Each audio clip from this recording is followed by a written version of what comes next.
হিন্দু মুসলিম একটা দাঙ্গা বাঁধাতে চায় এবং উগ্রবাদী সংগঠন আমাদের উপর অত্যাচার করে এবং তারা দেশীয় অস্ত্র রড এবং লাঠিসোঁটা নিয়ে বিক্ষোভরত ব্যক্তিবর্গদের উপরে হামলা চালায়। দুঃখের সাথে বলতে হচ্ছে যে বাংলাদেশ পুলিশ প্রশাসনের উপস্থিতিতে উক্ত বর্বরোচিত হামলা সংঘটিত হয়।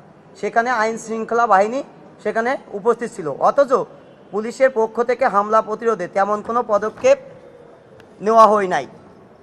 বাংলাদেশ সম্মিলিত সনাতনী জাগরণ জোট উল্লেখিত বিক্ষোভ সমাবেশে হামলা ও আহত করার সাথে জড়িতদের অনতিবিলম্বে আইনের আওতায় এনে দৃষ্টান্তমূলক শাস্তি প্রদান ও বাংলাদেশের সাধারণ নাগরিক হিসাবে বাংলাদেশের সম্মিলিত সনাতনী জাগরণ জোটের শান্তিপূর্ণ সমাবেশের অধিকার নিশ্চিত করতে সংশ্লিষ্ট কর্তৃপক্ষের নিকট জোট দাবি জানাচ্ছি।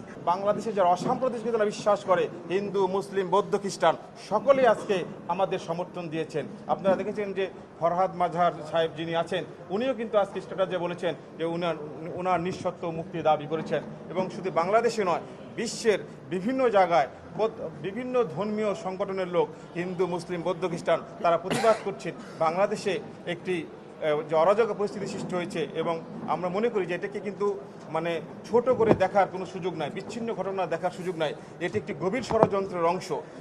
কি গভীর ষড়যন্ত্র? আমরা মনে করি সরকারের ভিতরে আরেকটি সরকার, প্রশাসনের মধ্যে আরেকটি প্রশাসনের জন্ম হয়েছে। তা না হলে যেখানে পুলিশ প্রশাসন আমাদেরকে নিরাপত্তা দেওয়ার কথা গতকাল, সেইখানে কিন্তু আমাদের নিরাপত্তা না দিয়ে আমাদের কুশল বরণ চক্রবর্তী আমাদের শিক্ষক সহ আমাদের ছাত্র যুব এবং মেয়েদেরকে তারা পুলিশের সামনে, গোয়েন্দা সংস্থার সামনে শাহবাগের মতো একটি গুরুত্বপূর্ণ পয়েন্টে যেভাবে মেরেছে, অনেকক্ষণ ধরে আমরা দেখি নাই আইন শৃঙ্খলা রক্ষাকারী বাহিনীর কোনো সদস্যকে সেইখানে যেতে।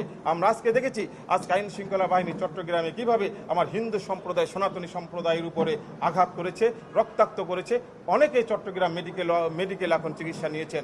আমরা পুলিশের এই ধরনের ভূমিকায় আমরা নিন্দা জানাই। আমরা চাই পুলিশ হবে সত্যিকার অর্থে জনগণের বন্ধু, পুলিশ যেন জনগণের বন্ধু হয়ে আমাদের পাশে দাঁড়ায়। আমরা এই আহ্বান জানাই।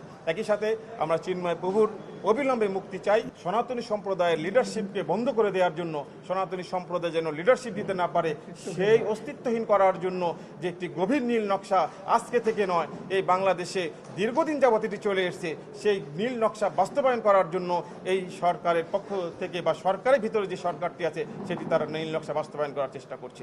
আমরা আপনাদের ধন্যবাদ জানাই। তবে সেই নীল নকশা কখনোই বাস্তবায়ন করতে পারবে না। সারা বাংলাদেশের হিন্দু সম্প্রদায় এই 8 দফা দাবির প্রতি তাদের সমর্থন দিয়েছে।